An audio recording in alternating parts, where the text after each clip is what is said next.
உரையாற்றுவார்கள்.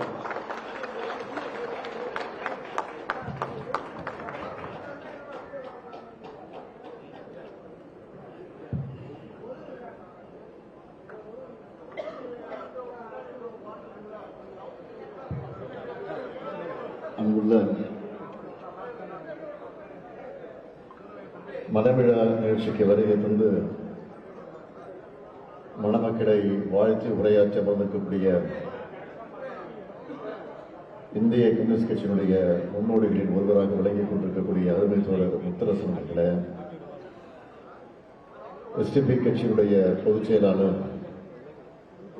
அருமை சகோதரர் முபாரக் அவர்களே, கழக பொருளாளர் டி ஆர் பாலு அவர்களே, முதன்மைச் செயலாளர் நேரு அவர்களே, துணை பொதுச் செயலாளர்கள் பொன்முடி அவர்களே, ஆர் ராசா அவர்களே, இளைஞரணியின் செயலாளர் சட்டமன்ற எதிர்க்கட்சியினுடைய தலைவர் தம்பி உதயநிதி அவர்களே, அன்புக்குரிய பழனிமாணிக்கம் அவர்களே, மாவட்ட செயலாளர் பூண்டி கலைவாணன் அவர்களே, எம்ஆர்கே பன்னீர்செல்வம் அவர்களே, துரை சந்திரசேகர் அவர்களே, சிவசங்கர் அவர்களே, ரகுபதி அவர்களே, அன்பழகன் அவர்களே,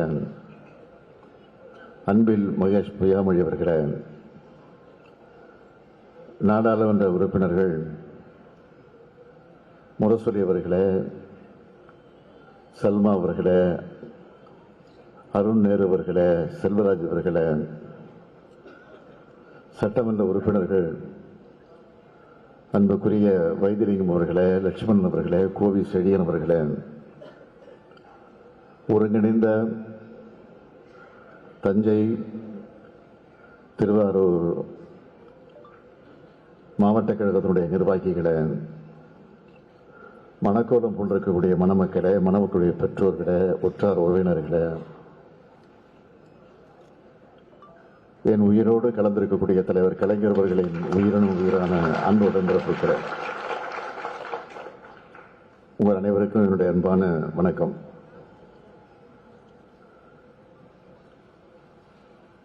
பூண்டி கலைச்செல்வம், மல்லிகா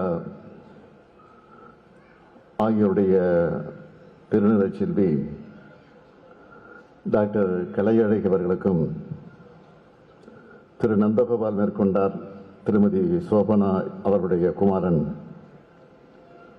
திருவளச்செல்வன் டாக்டர் ராம் பாலாஜி அவர்களுக்கும் நம்முடைய அன்பான வாழ்த்துக்களோடு இந்த மலவிழா நிகழ்ச்சி நிறைவேறியிருக்கிறது. முத்தமிழக தலைவர் கலைஞருடைய நண்பர் என்ற பெருமையை பெற்ற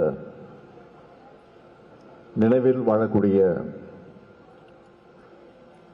பூண்டி கிருஷ்ணசாமி அவர்களுடைய இல்லத்தில் நடக்கக்கூடிய இந்த திருமண விழாவில்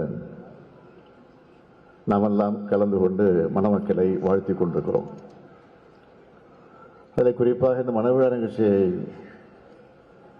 தலைமை பொறுப்பை ஏற்று மணவிழாவை நடத்தி வைத்து அதே நேரத்தில் மணமக்களை வாழ்த்தக்கூடிய ஒரு சிறப்பான வாய்ப்பை பெற்றமைக்காக நான் மிகுந்த மகிழ்ச்சி அடைகிறேன், பெருமைப்படுகிறேன். கழகம் தொடங்கிய நாளிலிருந்து கொர்ராச்சேரி பகுதியில் பேரூர் கழகத்தினுடைய செயலாளர் பொறுப்பை ஏற்று கழகம் நடத்தியிருக்கக்கூடிய போராட்டங்களில் அனைத்திலும் பங்கெடுத்தவர் நம்முடைய பூண்டியார் அவர்கள். அவருடைய வழியிலே இயக்கப்பணியாற்றி கழகத்துடைய உள்ளங்களில் சிறப்பான இடத்தை பெற்றவர் நம்முடைய கழக தீரர் பூண்டி கலைச்செல்வன் அவர்கள்.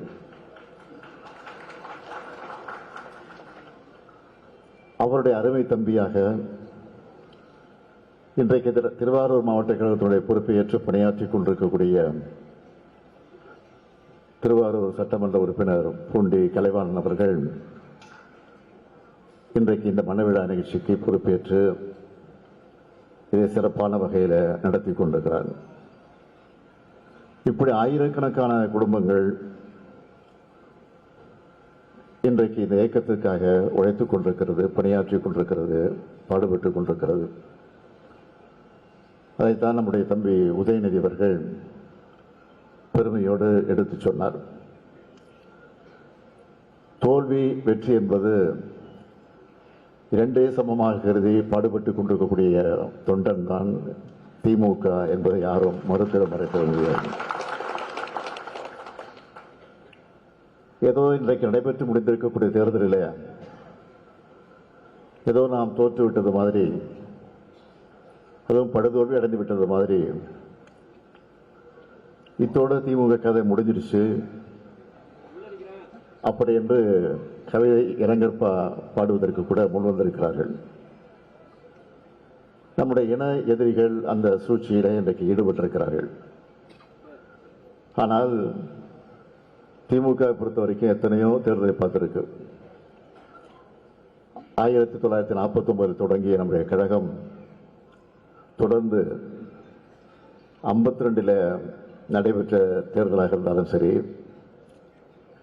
57 நடைபெற்ற தேர்தலாக இருந்தாலும் சரி, 62 நடைபெற்றிருக்கக்கூடிய தேர்தலாக இருந்தாலும் சரி, அதற்கு பிறகு 67 நடைபெற்றிருக்கக்கூடிய தேர்தலாக இருந்தாலும் சரி, 71 இப்படி தொடர்ந்து நடைபெற்றக்கூடிய தேர்தல்களில் பல வெற்றிகளை கண்டதுண்டு, பல தோல்விகளையும் நாம் சந்தித்திருக்கிறோம். ஆனால் தோல்வியடைகிற நேரத்தில் தான் திமுக எப்பொழுதுமே ஒரு பினிக்ஸ் பறவையை போல கிளர்ந்து எழக்கூடிய நிலையில் அது வரும். இங்கே கூட பேசியவர்கள் எல்லாம் ஏதோ ஒரு சோகத்தில் இருப்பது போல நான் பார்க்கிறேன். நாங்கள் மட்டும் இல்லை, மேடையில் இருக்கக்கூடியவங்க மட்டும் இல்லை, எதிரில் இருக்கக்கூடிய கூட நீங்கள் சோகமாக உட்கார்ந்து காட்சி பார்க்க. நாம் சோகப்பட இருக்க வேண்டிய அவசியமும் இல்லை. நாம் தான் இன்றைக்கு ஆட்சியில் இருக்கிறோம். நம்முடைய திட்டங்களை பற்றி நான் சொல்ல வேண்டிய அவசியம் இல்லை. 5 வருஷம் ஆட்சி பொறுப்பில் வந்தப்போ தமிழ்நாட்டு மக்களுக்கு, ஏழை எளியவர்களுக்கு, விவசாய பெருங்குடி மக்களுக்கு, நெசவாளர்களுக்கு, தொழிலாளர் தோழர்களுக்கு, அடித்தளத்தில் வாழ்ந்து கொண்டிருக்கக்கூடிய பிற்படுத்தப்பட்ட தாழ்த்தப்பட்ட மக்களுக்கு, மாணவர்களுக்கு, மாணவியர்களுக்கு, பெண்களுக்கு, மகளிருக்கு, ஆசிரியர்களுக்கு, இப்படி எல்லா தரப்பு மக்களுக்கும் பல்வேறு திட்டங்களை நிறைவேற்றிய ஆட்சி நம்முடைய திராவிட மாடல் ஆட்சி என்பதை யாரும் மறுத்திட முடியாது. நான் வெற்றி வாய்ப்பு இழந்து புதிய ஆட்சி பொறுப்பேற்ற போது புதிய ஆட்சிக்கு பொறுப்பேற்றக்கூடியவர்களுக்கு நான் வாழ்த்து சொன்னேன். நீங்க படிச்சிருப்பீங்க, அந்த அறிக்கையை படிச்சிருப்பீங்க. வாழ்த்து சொல்றது சொன்னேன். புதிதாக ஆட்சிக்கு வந்திருக்கக்கூடியவர்களுக்கு வாழ்த்துக்கள். ஆட்சி பொறுப்பேற்றக்கூடியவர்களுக்கு ஒரு வேண்டுகோள், திராவிட மாடல் ஆட்சி காலத்தில் நிறைவேற்றிருக்கக்கூடிய திட்டங்களை எல்லாம் நீங்கள் தொடர்ந்து நிறைவேற்ற வேண்டும் என்று ஒரு கோரிக்கை வச்சேன். ஆக நாம் வைத்திருக்கக்கூடிய கோரிக்கை இன்றைக்கு அது எப்படி நிறைவேற்றப்பட்டிருக்கிறது என்பதை இன்றைக்கு கண்கூடாக பார்க்கிறோம். ஆகவேதான் சொன்னேன், நாம் தான் இன்றைக்கு ஆட்சியில் இருக்கிறோம். நான் தேர்தல் நேரத்தில் சொன்னேன், இந்த திட்டம் இருக்கிற வரைக்கும் நாம் பெண்களுக்கு, மாணவர்களுக்கு, மாணவியர்களுக்கு செய்திருக்கக்கூடிய சாதனைகள் எல்லாம் யாராலும் மாற்றிட முடியாது. ஆக திட்டம் நடக்கிற வரைக்கும் திராவிட மாடல் ஆட்சி தான் தமிழ்நாட்டில் நடந்துகிட்டு இருக்கு அப்படின்னு நான் சொன்னேன். அதுதான் இன்றைக்கு இருக்கக்கூடிய நிலை. ஆக இந்த தேர்தல் தோல்வியை பார்த்து நான் சிதறிடல, மனசோர்வு அடைந்ததில்லை. 234 தொகுதிகளில் இன்றைக்கு என்ன நிலை, எப்படி வெற்றி பெற்றிருக்கிறோம், எப்படி வெற்றி வாய்ப்பு இழந்திருக்கிறோம், என்ன காரணம் அதை பற்றி ஆய்வு செய்வதற்காக நான் ஒரு குழுவை நியமிச்சிருக்கோம். 86 பேரில் அடங்கிய ஒரு குழு அமைக்கப்பட்டு 234 தொகுதிக்கு இன்றிலிருந்து அந்த குழு புறப்பட்டு ஆய்வு நடத்தியிருக்கு. அந்த ஆய்வின் போது நம்ம இடத்துல என்ன குறை, நம்ம இடத்துல என்ன பிரச்சனை, மக்கள் என்ன நினைச்சிருக்கிறாங்க, எது விட்டு போயிருக்கு, ஏன் இந்த வெற்றி வாய்ப்பை இழந்திருக்கிறோம், ஏன் இந்த தொகுதியில் வெற்றி பெற்றிருக்கோம், இந்த தொகுதியில் வெற்றி பெறலை என்பதை பற்றி ஆய்வு செய்வதற்காக ஒரு குழு அமைக்கப்பட்டிருக்கு. அந்த குழு மட்டும் இல்லை, உடன்பிறப்பே வா என்ற தலைப்பில் ஒரு வெப்சைட்டையும் ஆரம்பிச்சிருக்கிறோம். ஆக அந்த வெப்சைட்டில் கழக அமைப்பை சார்ந்தவர்கள் மட்டும் இல்லை, பொதுமக்களும் அரசியலுக்கு அப்பாற்பட்டவர்களும் அதில் தன்னுடைய கருத்துக்களை வெளியிடலாம் என்று அந்த வெப்சைட்டை தொடங்கி இருக்கிறோம். ஆகவே இந்த தேர்தலை பொறுத்த வரைக்கும் சொல்லணும்னா, நம்முடைய கட்சி ஒரு கட்டமைப்பு கொண்டிருக்கக்கூடிய கட்சி. எப்போ நாடாளுமன்ற தேர்தல் முடிஞ்சதோ, நாடாளுமன்ற தேர்தல் முடிஞ்சதற்கு பிறகு நாம் நம்முடைய பணியை தொடங்கிட்டோம். தேர்தல் பணியை, சட்டமன்ற தொகுதியினுடைய தேர்தல் பணியை நம்ம அப்பயே தொடங்கிட்டோம். பாகம் அவர்கள் அமைச்சோம், பூத் கமிட்டி அமைச்சோம், ஒன்றிணைவும் வா என்ற தலைப்பில் கழக உறுப்பினரை சேர்க்கிற அந்த பணியை தொடங்கினோம். எஸ்ஐஆர் பணியை முடித்தோம். அதற்கு பிறகு இளைஞரணி மண்டல மாநாடு நடத்தணும், மகளிர் அணியுடைய மண்டல மாநாடு நடத்தணும், பாகம் அவர்களெல்லாம் அழைத்து மண்டல மாநாடு நடத்தணும். ஒவ்வொரு தொகுதிக்கும் பொறுப்பாளர் நியமித்தோம். மண்டல அளவில் அதற்கும் சில பொறுப்பாளர் அமைச்சோம். இவ்வளவு பணிகளையும் செஞ்சு ஏன் நாம் ஆட்சிக்கு வர முடியல?